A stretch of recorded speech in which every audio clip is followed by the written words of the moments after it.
Hey, this is Sandra from CandidaPlan.com, helping you to have a stronger immune system, to be more resilient, and if you've got Candida, also obviously to get a handle on that. But more on that later, because today I would love to discuss a book with you, and that is Erica White's Beat Candida Cookbook. That isn't just a cookbook, so it's not just recipes, but it's also a 4-point plan how to beat Candida and how to embrace the Candida diet, which is a healthy, sugar-free diet.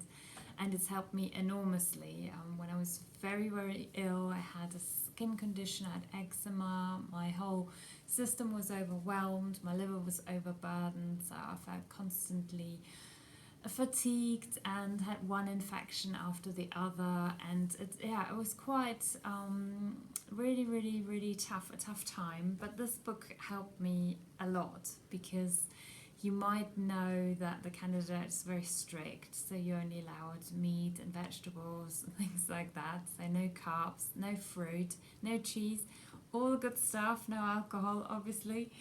And this book is a godsend, because it's one of the very few Candida diet plans that allows you carbs. So you're allowed cereal and bread, and that makes the whole journey a lot easier, as you can imagine. So you've got comfort foods and you don't feel like you're starving.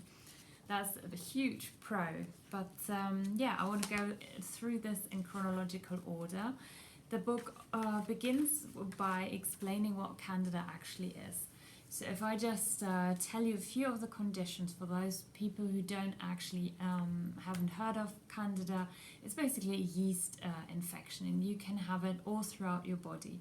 The conditions listed here are names of the skin, athlete's foot, ringworm, psoriasis, eczema, rashes, itches, but also predominantly the digestive tract, so conditions like IBS, constipation, diarrhea, all sorts of reproductive system problems and urinary tract problems. Also, you've got the whole sinuses, bronchitis, anything to do with catarrh, mucus, eyes, ears can be affected. You can feel really dizzy, nauseous.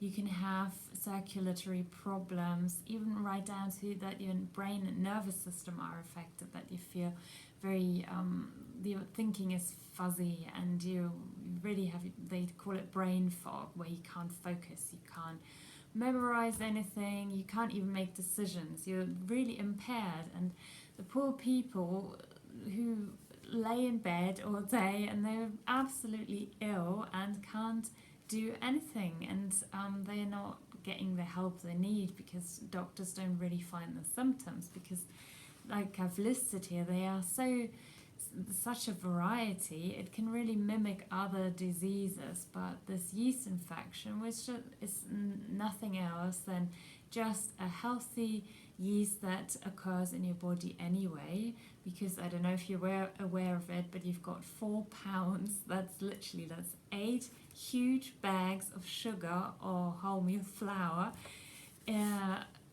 throughout your system is microbes. Some of them are beneficial, others not so much, and Candida albicans unfortunately is one of the ones that aren't so good for you. It's fine if your body keeps it in check, but if it gets out of balance, it can cause a whole host of infection, as you saw here. Conditions of the joints even. A lot of people have muscle aches and pains. It's so sad. It can be really debilitating. And it affects your body odor. You might smell really funny, although you're washing yourself, or you're shaking and you get so irritable. You've got cravings all the time. That's a telltale sign. And the sad thing with Candida is, once it's out of whack, the Candida can develop into a fungus, and then it literally can travel through your bloodstream everywhere in your body. That's why it can even get into your sinuses and cause infections there. And then once it's undermined your immune system, literally that opens the doors wide for any other bacteria and viruses to really get a foothold and knock you for six. So you might feel like you've got the flu, or you have a general malaise. You go traveling and you've just been away for a day and it knocks you for six for the next week. You don't know why, but you feel really tired. You don't have any energy and everything is a struggle. That's absolutely typical for Candida. And another thing that you might notice is that your nose gets really sensitive. So maybe at a barbecue there's a fireplace and everyone huddles around it and you get really affected by the smoke.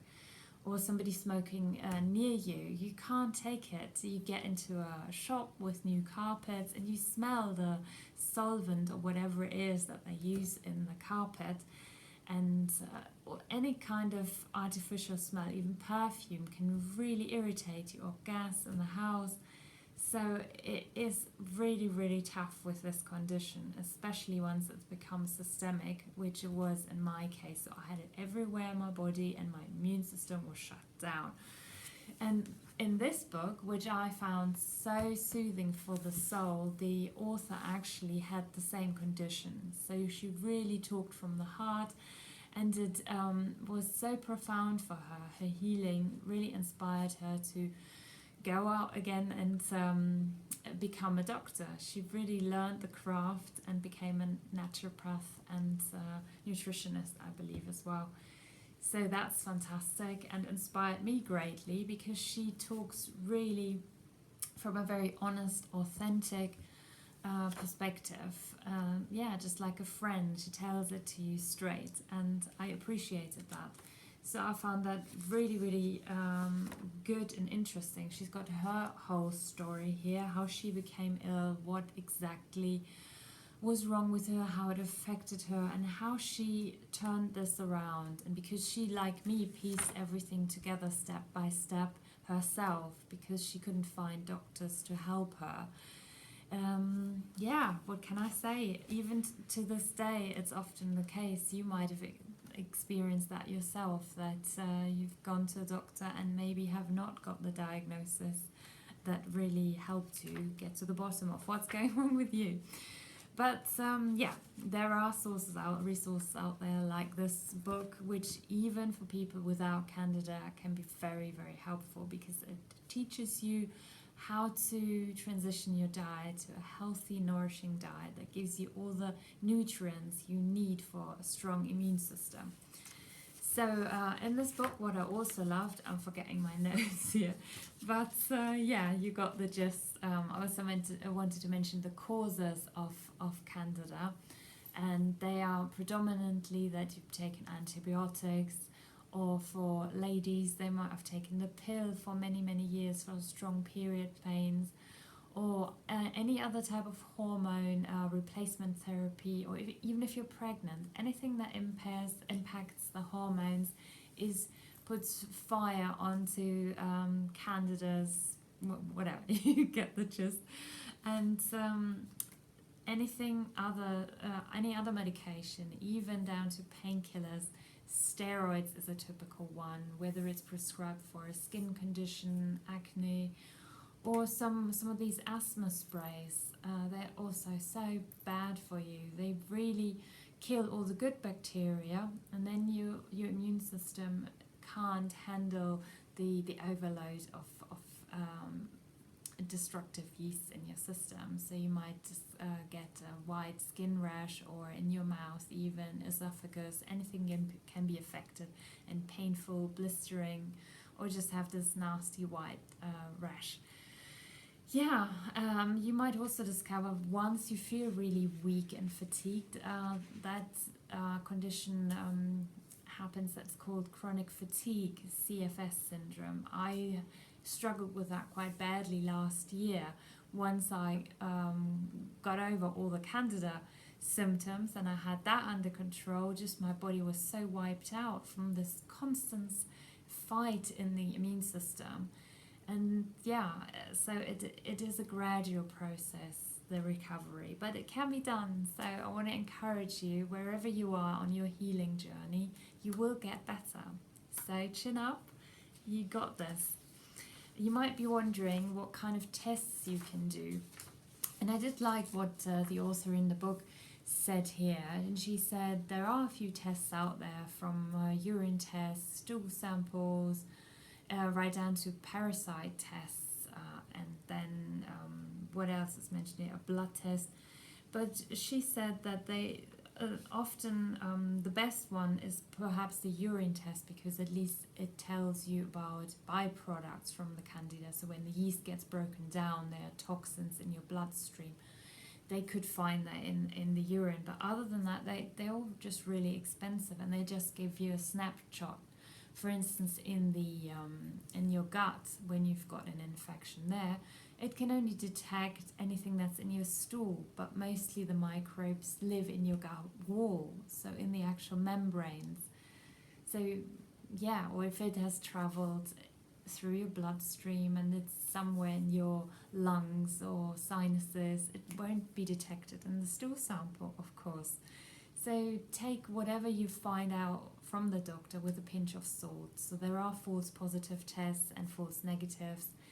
There are also numerous questionnaires out on the net from people like me who've gone through it, and they listed all the symptoms that give you an indication, if there are a lot of the symptoms, that it's a pretty good idea that probably somewhere in your body you do have a yeast infection. So if you're curious, you can go through the questionnaire on my website. You just sign up for my newsletter, or you can Google it. I'm sure that the classic one, I believe it's from Dr. William Cook, I don't know. You'll find it though. It's the yeast connection. It's a handbook. It's one of the classics out there about Candida. So you'll get a good idea what all the symptoms are. And then, of course, it comes down to the actual 4-point plan that's mentioned in this book, how to cure Candida. And it begins with the diet, but the diet in itself isn't enough. It's just a starting point. It tells you what the herbs are that you can take, the antifungals that they're called, so kill the yeast, bring it under control. Then the diet I mentioned, but also vitamins, minerals, super essential to help your immune system with this overload of toxins. And then last but not least, once that's done, you need to reseed your gut with healthy microbes, with probiotics.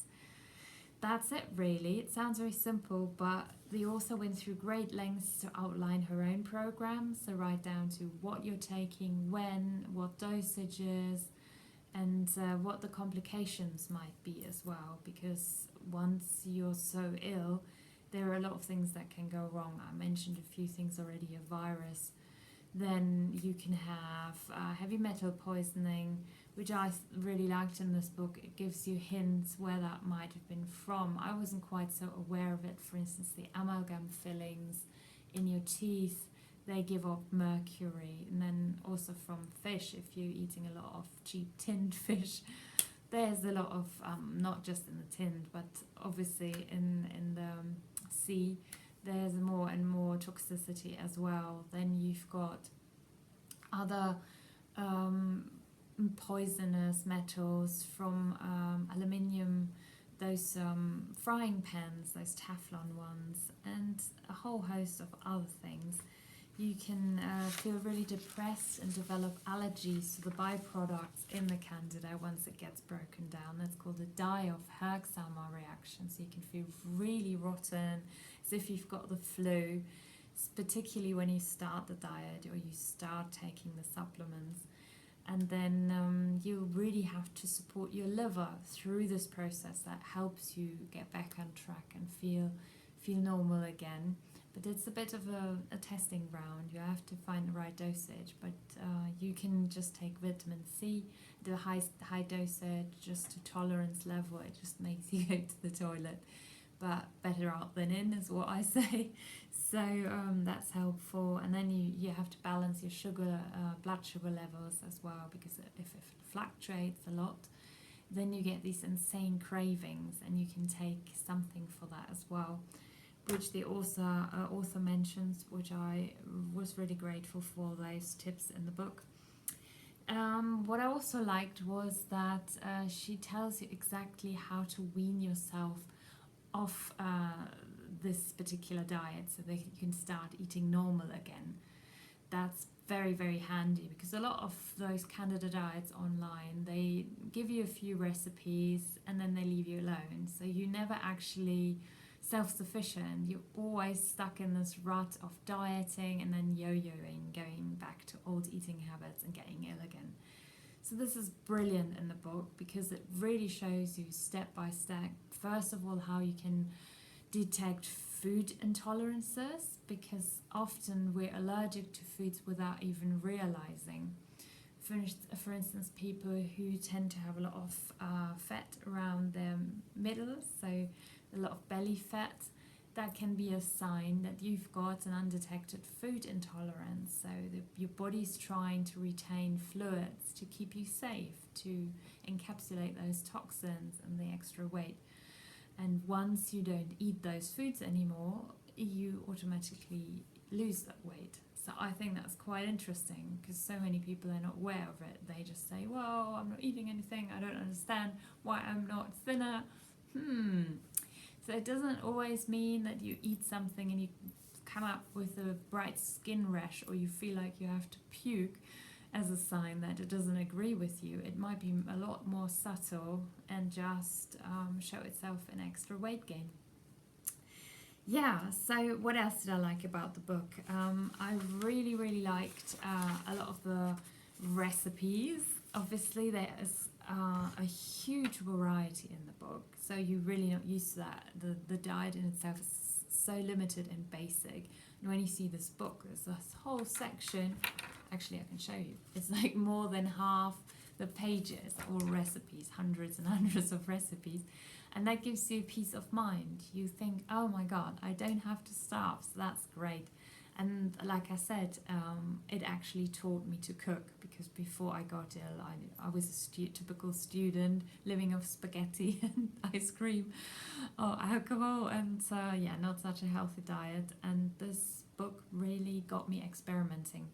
A lot of the recipes are fairly basic, so it took me some getting used to the spices, because the author puts a lot of emphasis on using a very low sodium salt, so which is healthier. I bought that as well. You can buy it in a supermarket, which is great, but she doesn't use a lot of salt at all. And I like things being spicy and well seasoned. So for me, often it tasted a bit bland. So I had to, remedy that a little bit and add my own twist to a lot of the recipes. For instance, there's an interesting one, a Mediterranean breakfast, and I added my own touch. It's actually with cabbage, so it sounds awful, but it is ever so good for you. It's really helping your immune system. It's actually even healing if you've already got precancerous growth, which I had at one point in time, so it's fabulous.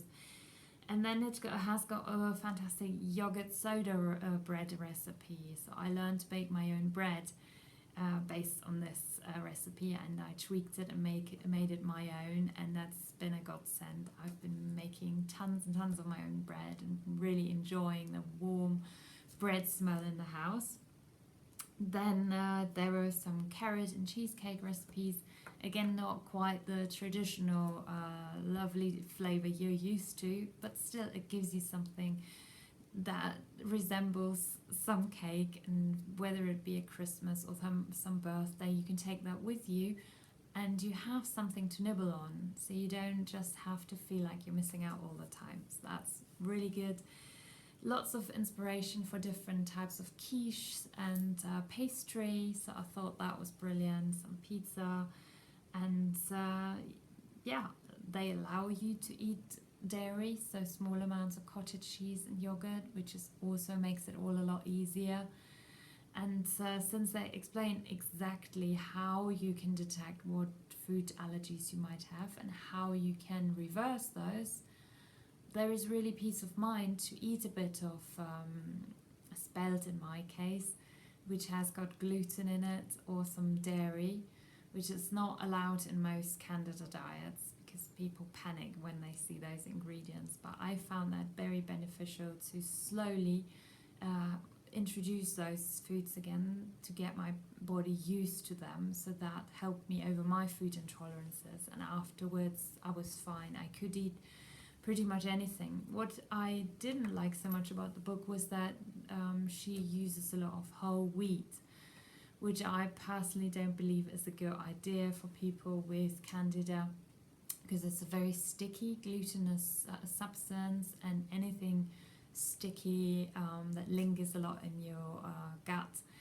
really it tends to cause inflammation, or at least gathers more yeast, and is not so ideal when your immune system is struggling anyway. But I understand that she's saying for people who don't have a gluten intolerance, they could eat it.